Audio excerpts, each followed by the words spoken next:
അധ്യാപകനെതിരെ ഗുരുതര ആരോപണങ്ങളാണ് വിദ്യാർത്ഥികൾ ഇതിനോടകം തന്നെ പറഞ്ഞു കഴിഞ്ഞിട്ടുള്ളത്. സമാന രീതിയിൽ കൂടുതൽ വിദ്യാർത്ഥികൾക്ക് ഇത്തരത്തിൽ അനുഭവം ഉണ്ടായിട്ടുണ്ടോ? ഉണ്ടായിട്ടുണ്ട്. ഞാൻ നേരിട്ട് കണ്ടിട്ടുണ്ട്. പുള്ളിക്കാരൻ ക്ലാസ്സിൽ വന്നിട്ട് black tea, white tea, cockroach എന്നൊക്കെ വിളിക്കാറുണ്ട്. സ്റ്റുഡൻസിന്റെ റിലിജൻ ചോദിക്കാറുണ്ട്, പക്ഷെ കാസ്റ്റസുമായിട്ട് അങ്ങനെയല്ല. റിലിജൻ ചോദിക്കാറുണ്ട്, ക്രിസ്ത്യൻസ് ആരാ, മുസ്ലിംസ് ആരാ, അങ്ങനെ ചോദിച്ചിട്ടുണ്ട്. അതിന്റെ പേരിൽ ക്വസ്റ്റ്യൻസ് ഒക്കെ ചോദിക്കും. നമ്മളിപ്പോ ഈ റിലിജൻ ആണെന്ന് പറഞ്ഞാൽ അതിനെ പറ്റി ക്വസ്റ്റ്യൻസ് ചോദിക്കും. പക്ഷെ നിറത്തിനെ പറ്റി സംസാരിച്ചിട്ടുണ്ട്. പിന്നെ അതുപോലെ ബോഡി ഷെയ്മിങ്ങും ചെയ്തിട്ടുണ്ട്. നല്ലപോലെ പറയാറുണ്ട്. അതായത് ഒരു ഓഡിയോയിലൊരു പാരന്റ് പറഞ്ഞു, ഈ ട്രാൻസ്ജെൻഡർ ആണോ എന്ന് തടിയുള്ള കൂട്ടി. അതുപോലെ തന്നെ ഫാറ്റി എന്ന് തന്നെയാണ് പുള്ളിക്കാരൻ വിളിക്കാറുള്ളത് ക്ലാസ്സിൽ വന്നിട്ട്. പക്ഷെ പുള്ളി പറയുന്നത്, നമ്മളിത് ഒരു കംപ്ലൈന്റ് കൊടുത്തപ്പോ പുള്ളി പറഞ്ഞത് എന്താണെങ്കിൽ, ഞാൻ എങ്ങനെയാണ് നിങ്ങളെ പിന്നെ വിളിക്കേണ്ടത്, എനിക്ക് നിങ്ങളുടെ ഈ നെയിം ബാഡ്ജ് ഇവിടെ ഇപ്പുണ്ട്. എന്നാ പുള്ളിക്ക് നമ്മുടെ പേര്, ബാക്കി എല്ലാ ടീച്ചേഴ്സും നമ്മൾ ഇതല്ല, നമ്മളെ നെയിം ബാഡ്ജ് കണ്ടിട്ടാണ് വിളിക്കുന്നത്.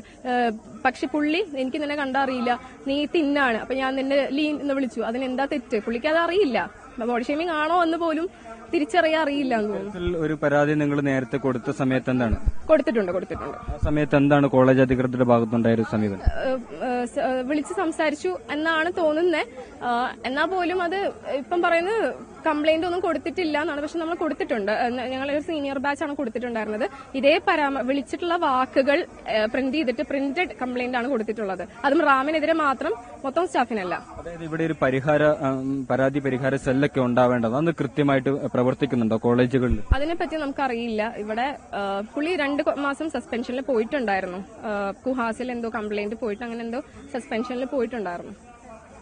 നിലവിൽ ഈ അന്വേഷണമായിട്ട് നിങ്ങൾ സഹകരിക്കുക എന്താണ് ഇപ്പം? നമ്മൾക്കിപ്പം വേറൊരു ഓപ്ഷൻ ഇല്ലാത്തൊരു തരത്തിലെത്തി. കാരണം ഒരു കുട്ടി മരിച്ചു, ഇതിന്റെ അപ്പുറത്തേക്ക് ഇനി ഒന്നും ഇവിടെ ചെയ്യാൻ, ഇനി ഇവിടെ ഒരു പ്രശ്നം ഉണ്ടാവില്ല. കാരണം ഒരു കുട്ടി മരിച്ചു, അതാണ് അതിന്റെ മാക്സിമം. ഒരു പ്രോബ്ലത്തിന്റെ മാക്സിമം ഒരു ജീവൻ എടുക്കാന്ന് പറയണം. നമ്മൾ നാളെ ഇവിടെ ആത്മഹത്യാ ശ്രമം ചെയ്താൽ പോലും ഒന്നുമില്ല, കാരണം മരിച്ചിട്ടൊന്നുമില്ല. നമ്മളിപ്പം ഉപ്പൊന്നും പ്രതികരിച്ചില്ലെങ്കിൽ പിന്നീട് നമ്മൾ ഇത് മുന്നോട്ട് സഹിക്കേണ്ടി വരും. ഇത്തരത്തിൽ ഒരുപാട് വിദ്യാർത്ഥികൾക്കും ഇത്തരത്തിൽ ദുരനുഭവം ഉണ്ടായിട്ടും നിങ്ങളൊരു പരസ്യ പ്രതിഷേധവുമായിട്ട് രംഗത്തെത്തായിരുന്നു. കാരണം നമ്മുടെ യൂണിയൻ ഒരു പൊളിറ്റിക്കൽ പാർട്ടീനെയും ബേസ് ചെയ്തിട്ടല്ല. നമ്മൾ സ്റ്റുഡൻസിന്റെ ഒരു യൂണിയനാണ്. നമുക്ക് പറയുന്നതിലൊരു ലിമിറ്റ് ഉണ്ട്. നമ്മളും പേടിച്ചിട്ടാണ് ഒരു കാര്യങ്ങൾ പറയുന്നത്. പ്രിൻസിപ്പളിനോട് വളരെ അപ്രോച്ചബിൾ ആയിട്ടുള്ള ഒരാളാണ്. പ്രിൻസിപ്പൾ നേരിട്ട് സംസാരിച്ചിട്ടുള്ള പ്രിൻസിപ്പൾ വളരെ അപ്രോച്ചബിൾ ആയിട്ടുള്ള ഒരാളാണ്. നമ്മുടെ അടുത്ത് നല്ല രീതിക്കാണ് സംസാരിക്കാറുള്ളത്.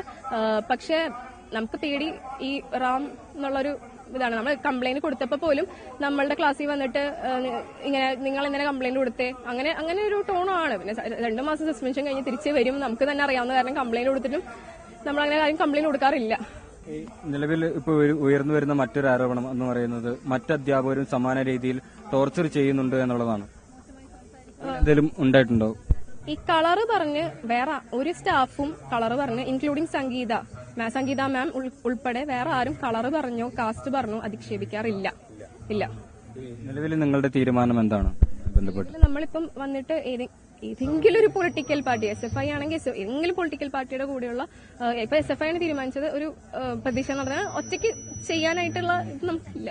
ഇന്റേണൽ മാർക്ക് അടക്കം കട്ട് ചെയ്യുന്ന രീതിയിൽ ഒരു പ്രതികാര നടപടികൾ ഈ പരാതിയുമായിട്ട് വരുന്ന വിദ്യാർത്ഥികൾക്കെതിരെ ഉണ്ടാവാറുണ്ടോ മാനേജ്മെന്റിന്റെ ഭാഗത്തുനിന്ന്? മാനേജ്മെന്റിന്റെ ഭാഗത്ത് നല്ല ഇന്റേണൽ മാർക്സ് കുറയ്ക്കുന്നത്. അത് മാനേജ്മെന്റ് നമ്മുടെ അടുത്ത് പറഞ്ഞത് എന്താണെങ്കിൽ, നിങ്ങൾക്ക് അറിയാവുന്നത് പറയാം. പക്ഷെ അപ്പൊ പോലും നമുക്ക് ഈ സ്റ്റാഫ് ഇപ്പൊ തിരിച്ചു വരുമെന്ന് വരെ നമുക്ക് ഇന്നലെ വരെ സംശയമായിരുന്നു. ഇനി തിരിച്ചു വരുമോ, തിരിച്ചു വരില്ലേ, അങ്ങനത്തെ ഒരു സംശയമായിരുന്നു. അതാണ് ആരും പ്രതികരിക്കാതിരുന്നത്. മാനേജ്മെന്റും കാര്യങ്ങളും ഇന്ന് രാവിലെ GM-ന്റെ സംസാരിച്ചപ്പോൾ പോലും പുള്ളി പറഞ്ഞത് നമുക്ക് എങ്ങനെയാണെന്ന് വെച്ചാൽ നോക്കിയിട്ട് അങ്ങനെയുള്ള കാര്യങ്ങൾ ചെയ്യാമെന്നാണ് മാനേജ്മെന്റ് സംസാരിച്ചിട്ടുള്ളത്. ഇപ്പോൾ ശരി. ഗുരുതരമായ ആരോപണങ്ങളാണ് വിദ്യാർത്ഥികൾ ഈ MK റാമിനെതിരെ ഉന്നയിക്കുന്നത്. കാരണം ഇത്തരത്തിൽ ബോഡി ഷെയിം പതിവാണ്. ജാതീയ വിവേചനം ക്ലാസ് മുറികളിൽ അത് പരസ്യമായി തന്നെ നടത്തുന്ന ഒരാളാണ് എന്നുള്ള കാര്യം ശരിവെക്കുന്ന രീതിയിലാണ് ഈ വിദ്യാർത്ഥികൾ പ്രതികരിച്ചിട്ടുള്ളത്.